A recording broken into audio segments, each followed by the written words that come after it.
વિદ્યાર્થી મિત્રો નમસ્કાર, ઓમ શાંતિ।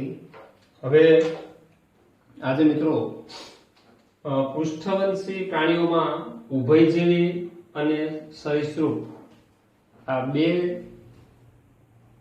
વર્ગ વિશેને આપણે અભ્યાસ કરવાનો છે। તો સૌથી પહેલા ઉભયજીવી પ્રાણીઓ વિશેનો અભ્યાસ કરીએ આપણે। તો ઉભયજીવી જેને અંગ્રેજીમાં એમ્ફીબિયા કહેવામાં આવે છે, બરોબર છે। એમ્ફીબિયા છે બે શબ્દથી બનેલો શબ્દ છે, એમ્ફી અને બાયોસ। એમ્ફી ઉભય એટલે કે બે, અને બાયોસ એટલે જીવન, બે સ્થાને જીવન જીવતા હોય એવા સજીવો, બરાબર। જેને ગુજરાતીમાં આપણે ઉભયજીવી કહીએ છીએ। ઉભય એટલે બે થાય, એમ્ફી અથવા ઉભય અથવા બે અલગ અલગ સ્થાનોમાં એટલે વસવાટ કરીએ છીએ તો કે જમીન ઉપર અને પાણીમાં, એ બંને પર્યાવરણની અંદર વસવાટ કરે છે આ સજીવો। પાણીમાં રહી શકે છે અને જમીન ઉપર પણ રહી શકે છે, એમ બે સ્થાને સ્વતંત્ર પર્યાવરણની અંદર વસવાટ કરી શકે છે। એટલે આ પ્રાણીઓ છે એ બે સ્થાને વસવાટ કરતા હોવાથી એને ઉભયજીવી કહેવામાં આવે છે, એમ્ફીબિયા કહેવામાં આવે છે। ચાલો, શરીર રચના। હવે મિત્રો ચતુષ્પાદ છે, બરાબર, એટલે ચાર ઉપાંગો હોય, બરાબર। ચાર ઉપાંગ એટલે બે જોડ ઉપાંગો, ચતુષ્પાદ હોવાથી બે જોડ ઉપાંગો હોય છે।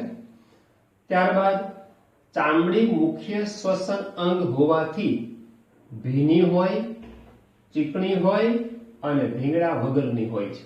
હવે મિત્રો કોઈ પણ લક્ષણ છે, કોઈ પણ સમુદાયને વર્ગ કે જે કાંઈ તમે પ્રાણીઓનો વર્ગીકરણનો અભ્યાસ કરો છો તો એનો એક આદર્શ પ્રાણીનો નમૂનો તમારે મગજની અંદર રાખવાનો, એટલે એને આધારે બધા લક્ષણો છે તમે સમજી શકો છો। કેટલાક લક્ષણો છે લાગુ પડતા હોય, બધા જ કાંઈ કોઈ એક પ્રાણીને લાગુ પડે એવું જરૂરી નથી, પણ એક આદર્શ ઉભયજીવી પ્રાણી તરીકે આપણે સર્વસામાન્ય પ્રચલિત પ્રાણી આપણે જાણતા હોય એવું કયું વિચાર તો કે દેડકો છે, બરાબર।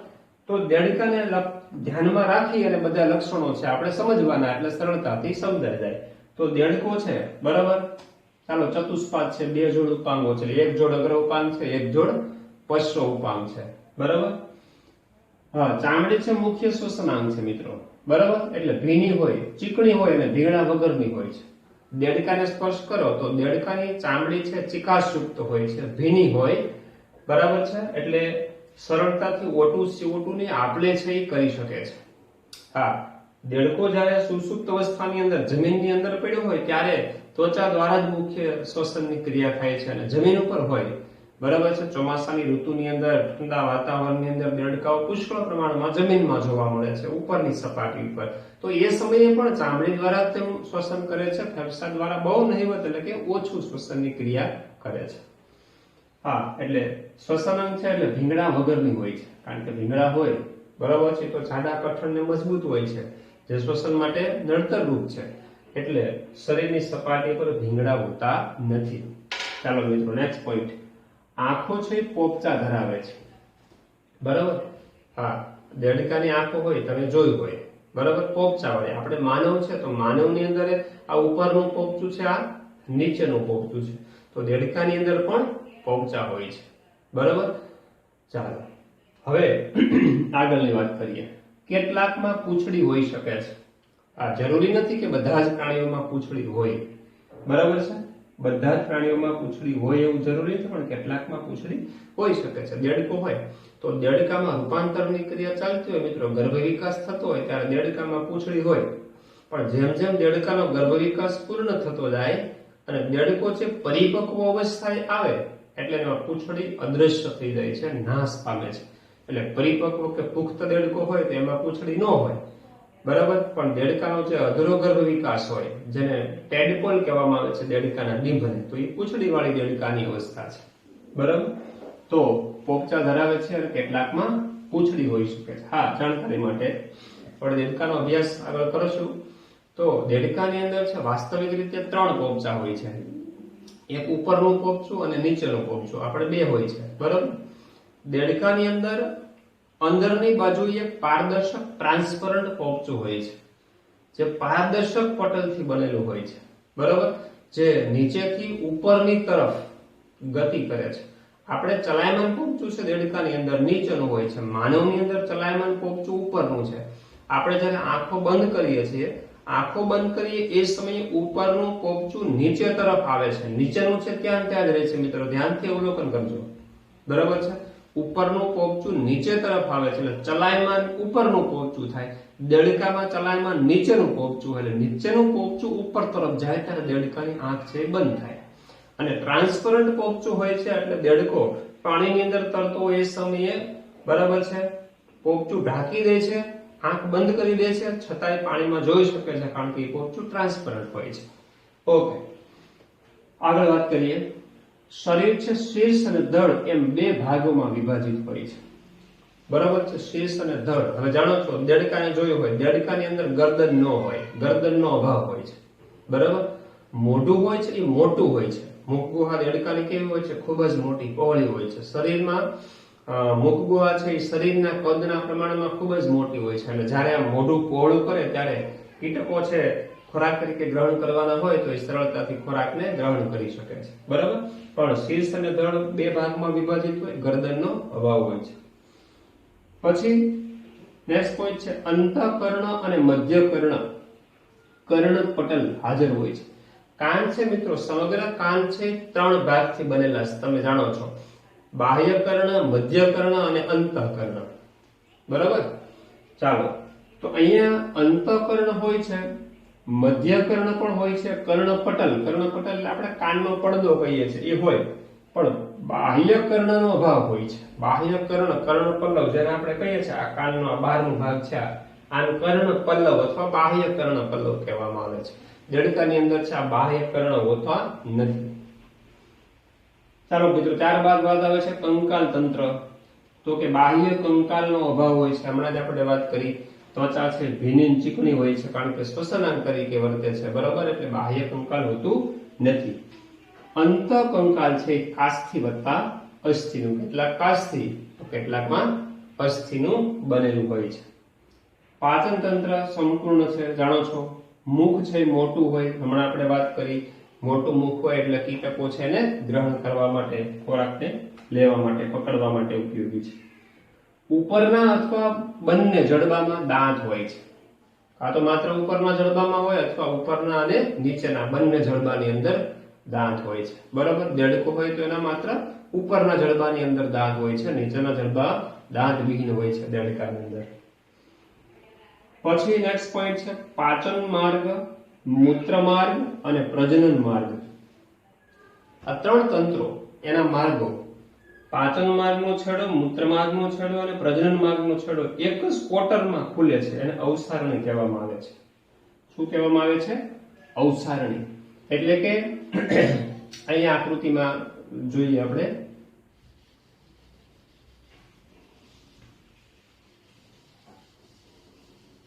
અત્યારે મિત્રો જાણકારી માટે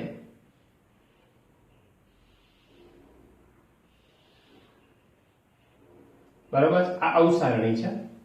હવે અવસારણીની અંદર જોઈ શકો છો, બરાબર છે,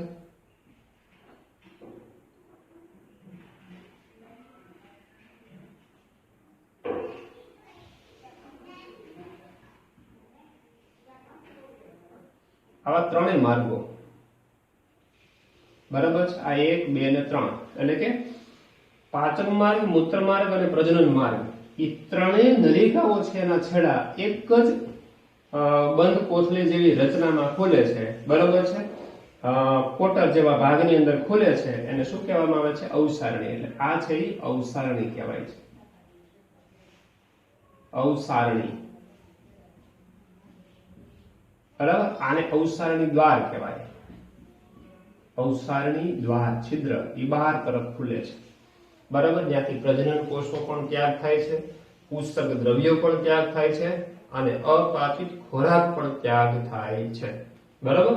તો ત્રણે ત્રણ તંત્રોના છિદ્રો છે એ એક જ કોટરમાં ખુલે છે, પાચન માર્ગ, મૂત્ર માર્ગ અને પ્રજનન માર્ગ. કોટરને શું કહેવામાં આવે છે? અવસારણી, જે બહાર તરફ ખુલે છે, શરીરની બહાર તરફ ખુલે. બહાર તરફ ખુલે એટલે પ્રજનન માર્ગ દ્વારા પ્રજનન કોષોનો ત્યાગ થાય, પછી મૂત્ર માર્ગ દ્વારા ઉષ્ર દ્રવ્યનો ત્યાગ થાય અને પાચન માર્ગ દ્વારા અપાચિત ખોરાકનો ત્યાગ થાય છે. ચાલો નેક્સ્ટ પોઈન્ટ છે મિત્રો પરિવહન તંત્ર.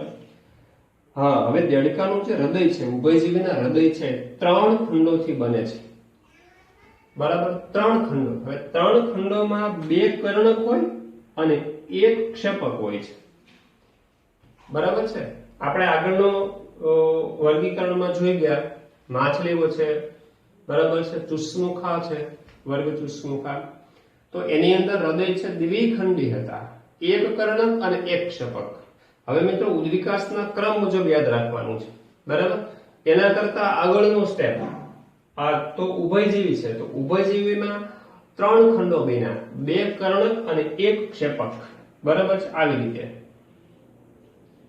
આ કર્ણક છે 2 હોય છે અને ક્ષેપક છે એ 1 જ હોય છે. આ રીતે આ હૃદય બની ગયું. આ 2 ખંડો છે અને આ આખું ક્ષેપક છે 1 જ છે. સોરી, બરાબર. આ રીતે આ 1, આ 2 અને આ 3 ખંડો હોય છે. ચાલો, તો 2 કર્ણકો અને 1 ક્ષેપક. હા, કર્ણક છે કદમાં નાના હોય અને ક્ષેપક છે કદમાં મોટું હોય છે. શીત રુધિરવાળા. શીત રુધિરવાળા એટલે મિત્રો અસમતાપી પ્રાણીઓ, શરીરનું આંતરિક પર્યાવરણ જાળવી શકતા નથી. બરાબર. ચાલો, પછી શ્વસન તંત્ર. જાલરો દ્વારા, ફેફસા દ્વારા તથા ત્વચા દ્વારા શ્વસનની ક્રિયા થાય છે, પણ મુખ્ય શ્વસનાંગ છે ત્વચા. ઉત્સર્જનની ક્રિયા મૂત્રપિંડ દ્વારા થાય છે. બરાબર છે. પ્રજનન તંત્ર. એકલિંગી પ્રાણીઓ છે, જાણો છો, નર પ્રાણી અને માદા પ્રાણી અલગ અલગ હોય છે, એટલે કે લિંગ ભેદ જોવા મળે છે. એકલિંગી પ્રાણી છે, બાહ્ય ફલન દર્શાવે, મોટા ભાગના અંડપ્રસવી છે અને પરોક્ષ વિકાસ દર્શાવે છે. બરાબર. એકલિંગી, બાહ્ય ફલન, અંડપ્રસવી અને પરોક્ષ પ્રકારનો ગર્ભ વિકાસ થાય છે. ઉદાહરણ જાણો છો મિત્રો, દેડકો છે. બરાબર. અંગ્રેજી નામ ફ્રોગ છે. રાના ટાઇગ્રીના એવું વૈજ્ઞાનિક નામ છે, એટલે રાના જે પ્રજાતિ કહીએ છીએ આપણે. ટોડ, બરાબર છે. બ્યુફો, મોટા કદનો દેડકો આવે છે, બ્યુફો કહેવાય છે. પછી સાલામંડર. પછી ઇથિયોફિસ. ઇથિયોફિસ છે ઉપાંગ વિહીન. બરાબર. વાસ્તવિક રીતે મિત્રો આપણે ચતુષ્પાદમાં છીએ, ચતુષ્પાદ. બરાબર. તો વર્ગ ચતુષ્પાદની અંદર જે ઉભયજીવીને સરીસૃપના બધા વર્ગો છે, તો એ 4 ઉપાંગો ધરાવે. આપણે કીધું ને જોડમાં ઉપાંગો હોય. બરાબર. પણ ઇથિયોફિસ એવું પ્રાણી છે ઉપાંગ વિહીન. એનું ચિત્ર તમે જુઓ તો આમ અળસિયું હોય એ ટાઈપનું લાગે છે, બિલકુલ ઉપાંગ વિહીન અવસ્થા છે. બરાબર. ઇથિયોફિસ. પછી વૃક્ષ નિવાસી દેડકો. વૃક્ષની ડાળીઓ ઉપર, લીલા વૃક્ષો ઉપર, થડ ઉપર, બરાબર છે, રહેતો હોય દેડકો. બરાબર. હાઈલા કહેવામાં આવે છે, વૃક્ષ નિવાસી દેડકો, હાઈલા. તો આ બધા ઉદાહરણ થઈ ગયા. તો આ ઉભયજીવી. બરાબર છે, વર્ગ ઉભયજીવી. ત્યારબાદ મિત્રો એના કરતા ઉચ્ચ વર્ગ સરીસૃપ, રેપ્ટિલિયા. સરીસૃપ. હવે તમે એના સામાન્ય લક્ષણો તો જાણો છો. બરાબર. સરીસૃપ છે તો એનો વસવાટ છે સંપૂર્ણ રીતે જમીન ઉપર વસનારા પ્રથમ પૃષ્ઠવંશીઓ છે. કે એક પણ સરીસૃપ પ્રાણીઓ એવા નથી કે જે, બરાબર, સંપૂર્ણ પાણીની અંદર વસવાટ કરતા હોય છે. રેડી? એટલે સંપૂર્ણ રીતે જમીન ઉપર વસવાટ કરનારા પ્રથમ પૃષ્ઠવંશીઓ છે એ કોણ છે? તો કે સરીસૃપ. મતલબ સરીસૃપના બધા પ્રાણીઓ છે એ જમીન પર વસનારા પ્રાણીઓ છે. બરાબર. શરીર રચના જુઓ. હવે સરીસૃપ નામ શું કામ પડ્યું એ પણ તમે જાણો છો. પેટેથી ઘસડાઈને ચાલે છે. બરાબર. જેને આપણે શું કહીએ છીએ? સરકીને ચાલે. જ્યારે પ્રાણીઓ ચાલતા હોય ત્યારે સરકીને ચાલે. ઉદાહરણ ધ્યાનમાં લઈ લો. બરાબર છે. કાચબો છે, ગરોળી છે, બરાબર, સાપ છે, આ બધા પ્રાણીઓ છે પેટે ઘસડાઈને ચાલે છે. તો પેટે ઘસડાવવાની ક્રિયા છે જેને વિસર્પીયતા કહેવાય. સર્પની જેમ સરકીને ચાલે એ ઘટનાને વિસર્પીયતા કહેવામાં આવે છે. તો પેટેથી ઘસડાઈને ચાલતા હોવાથી, બરાબર છે, નામ શું પડ્યું આ જૂથનું? સરીસૃપ. બરાબર. ચાલો પછી નેક્સ્ટ પોઈન્ટ છે શરીર છે શુષ્ક અને શૃંગમય. શુષ્ક સૂકું શરીર હોય, ચામડી ત્વચા કેવી હોય? સૂકી હોય. શૃંગમય ખરબચડી હોય, તમે આમ હાથ ફેરવો લીસી નો લાગે, ખરબચડી લાગે, એટલે શૃંગમય કહેવાય. હા, બાહ્ય કર્ણ કે કર્ણ પલ્લવ ધરાવતા નથી પણ કર્ણ પટલ હોય છે. બરાબર, બાહ્ય કર્ણ છે હોતું નથી. બાહ્ય કર્ણ છે છેલ્લે છેક સસ્તનમાં આવે, માનવ સહિતના સસ્તન પ્રાણીઓમાં કાન હોય, મતલબ બાહ્ય કર્ણ પટલ. બરોબર છે. તો બાહ્ય કર્ણ કે કર્ણ પલ્લવ, આમ કર્ણ પલ્લવ અથવા બાહ્ય કર્ણ કહેવાય, એ ધરાવતા નથી પણ કર્ણ પટલ હોય છે, કાનનો પડદો કહેવાય છે, એ હોય છે. હા, નેક્સ્ટ પોઈન્ટ, ઉપાંગ હોય તો બે જોડ, કારણ કે ચતુષ્પાદ છે ને, સરખા હોય. કેવા હોય? સરખા હોય અને ટૂંકા હોય છે. હવે દાખલા તરીકે ચાલો, સાપ છે, ગરોળી છે, આપણે લખ્યું છે ઉપાંગો હોય તો. હવે સાપમાં તો ઉપાંગ નથી, બરાબર. બીજું ઉદાહરણ લઈ લો, ગરોળી છે, તો ગરોળી છે એ સરીસૃપ છે, તો એમાં બે જોડ, એક જોડ અગ્ર ઉપાંગ હોય, એક જોડ પશ્વ ઉપાંગ હોય. પણ ગરોળીના ઉપાંગો જોજો બધા લગભગ સરખા હશે કદમાં, બરાબર, અને ટૂંકા હોય, સરખા અને ટૂંકા હોય. અને સાપમાં ઉપાંગ વિહીન સ્થિતિ છે.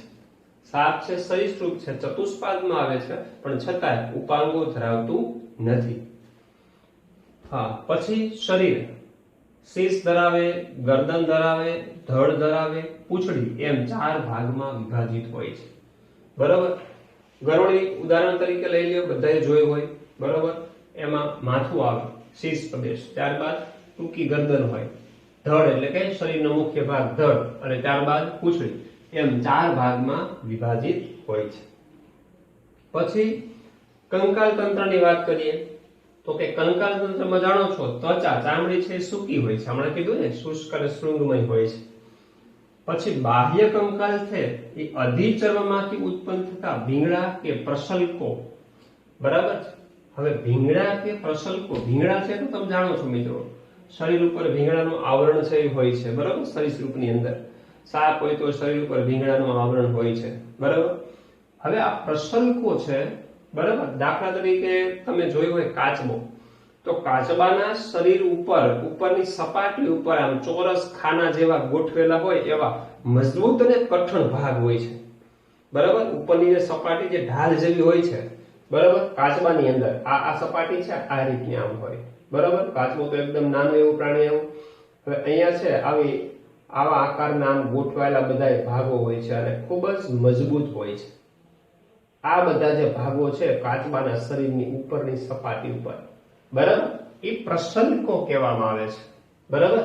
હા, પછી કાચબાનું અહીંયા છે એ આ મુખ હોય છે, બરાબર છે, પછી આ પગ હોય છે, તો આ કાચબો છે. રેડી. તો ઉપરનો આ જે કઠણ ભાગ છે, મજબૂત ભાગ છે, બરાબર, ભીંગડા નહીં પણ શું કહેવાય એને? પ્રસલ્કો કહેવામાં આવે છે. તો ત્વચા સૂકી હોય છે. બાહ્ય કંકાલ અધિચર્મમાંથી એટલે કે ત્વચાના સ્તરમાંથી ભીંગડા કે પ્રસલ્કો દ્વારા આવૃત હોય છે, એટલે ઘેરાયેલું હોય છે.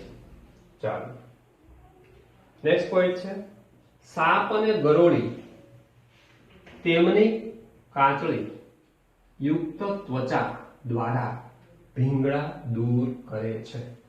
હવે મિત્રો તમે કદાચ સાંભળ્યું હોય નામ, જોયું તો ન હોય પણ કદાચ નામ સાંભળ્યું હોય કે સાપ છે એ પોતાની કાચળી છે, બહિર્કંકાલ છે, એ સમયાંતરે દૂર કરે છે, વર્ષે એકાદ વખત દૂર કરે છે. એટલે એમાં શું થાય, કાચ છે જમીન ઉપર આમ સીધો લંબાઈને અનુસરીને પડેલો હોય જમીન ઉપર, બરાબર. અને એનું સૌથી જે બહારનું કંકાલ છે, આવરણ છે, બરાબર, એ આવરણ છે દૂર કરી દે છે, પોતાના શરીરને સંકોચી અને અગ્ર છેડેથી એક છિદ્ર પાડી એનું આખું શરીર છે એ સંકોચાને બહાર નીકળી જાય અને સૌથી ઉપરનું જે કંકાલ છે, બહિર્કંકાલ, બરાબર, એ દૂર કરી દે છે. આ ક્રિયાને નિર્મોચન કહેવાય છે. અને સફેદ આવરણ ધરાવતી આખી ગોળ ધણી ભૂંગળી નીકળે છે, એ ભૂંગળીને કાંચળી કહેવામાં આવે છે, એને કાંચળી કહેવામાં આવે છે. તો સાપ અને ગરોળી તેમની કાચલી યુક્ત ત્વચા દ્વારા ભીંગડા દૂર કરે છે. આ ક્રિયાને નિર્મોચનની ક્રિયા કહેવાય છે. મિત્રો આ વાત આપણે આગળના એક સમુદાયમાં કરી ગયા. નિર્મોચનની ક્રિયા કયા સમુદાયની લાક્ષણિકતા યાદ કરવું જોઈએ, ભણી ગયા આપણે. વંદો હોય, વંદો, બરાબર, સંધિપાત સમુદાય, તો સંધિપાદ સમુદાયની પ્રાણીઓ છે એ પણ નિર્મોચનની ક્રિયા દ્વારા એનું બહિર્કંકાલ છે દૂર કરે છે વંદાની અંદર, એટલે કે સંધિપાદ સમુદાયમાં વાત આપણે કરેલી. બરાબર? ઓકે. ત્યારબાદ પાચન માર્ગ. પાચન માર્ગમાં અવસારણી હોય છે, જે આપણે હમણાં જ જોઈ ગયા. એ અવસારણી સરીસૃપમાં પણ હોય છે. પરિવહન તંત્ર. હૃદય છે 3 ખંડો વાળું હોય છે. આ 3 ખંડો હોય એટલે એમાં 2 કર્ણક હોય અને 1 ક્ષેપક હોય, પણ ક્ષેપક છે અપૂર્ણ વિભાજિત. હવે અપૂર્ણ વિભાજિત ક્ષેપક કોને કહેવાય મિત્રો? બરાબર, થોડું ધ્યાનથી સમજજો. આ હૃદય છે એ 3 ખંડ વાળું છે, 1, 2 અને આ 3. એમાં ઉપરના 2 ખંડો છે કર્ણક કહેવાય, આ છે ક્ષેપક કહેવાય. ક્ષેપક એક જ હોય. હવે સરીસૃપની અંદર આના કરતા ઉદ્વિકસિત સમૂહ છે, એટલે હૃદય છે એના કરતા થોડુંક સારું ડેવલપ થાય છે. તો જોઈએ, આ કર્ણક છે, સમજી લો, અને આ છે આક્ષેપક.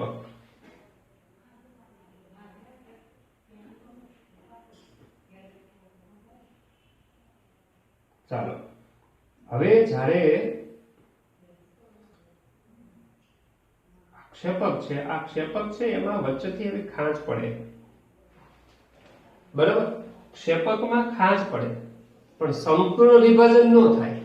જો આ ખાંચ છેક સુધી કર્ણક સુધી આવી જાય, આ ખાંચ અહીંયા સુધી આવી જાય, તો 2 ક્ષેપક બની જાય. પણ એવું ક્યાં બનશે? હવે પછીના સમુદાયની અંદર, એટલે કે વિહગમાં અને સસ્તનમાં, એમાં હૃદય 4 ખંડના બની જાય. બરાબર છે? અને અહીંયા છે આ 2 કર્ણકો બની જાય. એક ક્ષેપક છે પણ અપૂર્ણ વિભાજિત છે, એટલે ખાંચ બનવાની શરૂઆત થઈ ગઈ છે. હવે આના પછીનો સમુદાય આવશે ઉદ્વિકસિત, એટલે આ ખાંચ છે સંપૂર્ણ બની જશે. બરાબર? અને હૃદય છે એ 4 ખંડનું બની જશે, 2 કર્ણક અને 2 ક્ષેપક. પણ અહીંયા કેવું છે? અપૂર્ણ વિભાજિત ક્ષેપક. હા, પણ અગત્યની વાત એ છે, આ સમુદાયની અંદર જ, મતલબ આ વિભાગની પ્રાણીઓની અંદર, સરીસૃપમાં વર્ગની અંદર, મગર એક એવું પ્રાણી છે, મગર, એમાં હૃદય 4 ખંડનું બનેલું હોય છે, એટલે એમાં સંપૂર્ણ વિભાજિત ક્ષેપક બની જાય છે.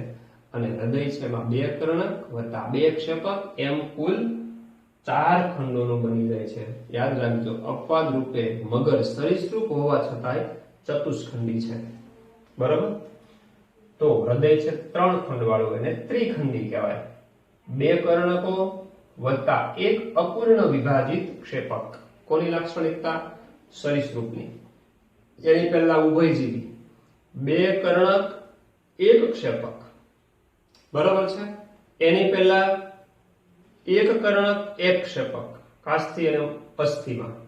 બરાબર? કાસ્થિ મત્સ્ય અને અસ્થિ મત્સ્ય. અને ચુસ્મુખા છે એમાં પણ 1 કર્ણક 1 ક્ષેપક. એટલે ઉદ્વિકાસના ક્રમ મુજબ તમારે યાદ રાખવાનું છે. બરાબર? ચાલો, મગરમાં હૃદય ચતુષ્ખંડીય છે, 4 ખંડો વાળું છે, અને શીત રુધિર વાળા, એટલે કે અસમતાપી પ્રાણીઓ છે. શ્વસન તંત્ર ફેફસા દ્વારા શ્વસન કરે. ઉત્સર્જન છે મૂત્રપિંડ દ્વારા કરે છે, જાણો છો કે ઉચ્ચ કક્ષાના પ્રાણીઓ છે. પ્રજનન તંત્ર એકલિંગી પ્રાણીઓ છે. અંતઃફલન મોટા ભાગના અંડ પ્રસવી અને સીધો ગર્ભ વિકાસ.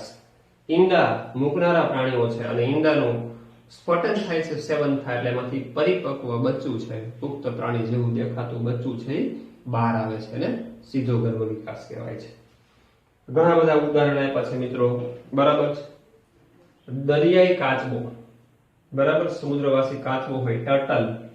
બરાબર? ચિલોન કહેવામાં આવે છે.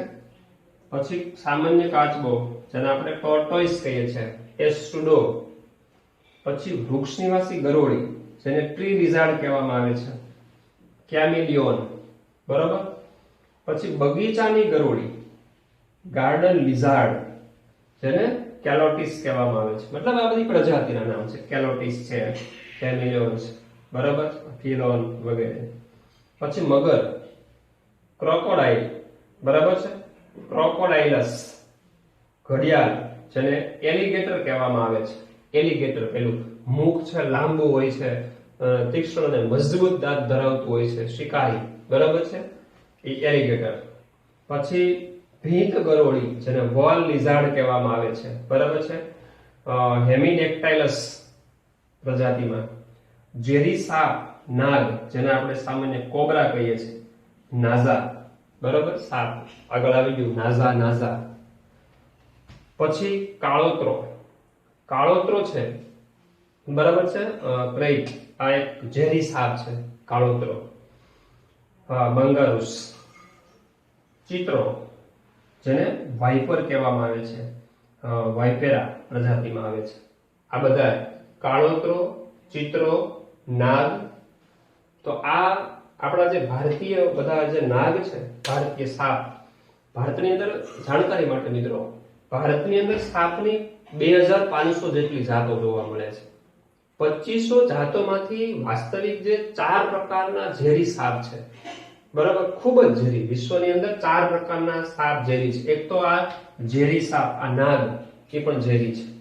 પછી કાળોતરો, ચિત્રો અને એક ફુરસા, બરાબર. આ બધા 4 સાપ છે એ ખૂબ જ ઝેરી છે. આ ઉપરાંત વિશ્વની અંદર જે સમુદ્રી સાપ છે, સમુદ્રના ઝેરી સાપ છે, બરાબર, એ સૌથી ઝેરીમાં ઝેરી ગણવામાં આવે છે. સમુદ્રી સાપ, જે સમુદ્રની અંદર ઝેરી સાપ હોય છે, હા, ઈ ઝેરી સર્પના દંશથી કોઈ પણ વ્યક્તિ બચી ન શકે એટલું જળહળતું ઝેર છે હોય છે. કોઈ પણ પ્રાણી કે માનવને કરડે એટલે એનું મૃત્યુ નિશ્ચિત હોય છે, બરાબર, એટલા ઝેરી સાપ છે. ઓકે, તો મિત્રો આ બધા ઉદાહરણ છે, ઘણા બધા. તો આપણે 2 સમુદાય જૂથ આપણે આજે જોયા, બરાબર છે, ઉભયજીવી એમ્ફીબિયા અને સરીસૃપ એટલે રેપ્ટિલિયા. હવે માત્ર 2 જૂથ આપણે દૂર રહ્યા, બરાબર છે, એક વિહંગ અને એક સસ્તન. તો નેક્સ્ટ લેક્ચરની અંદર જોઈએ આપણે. ઓમ શાંતિ.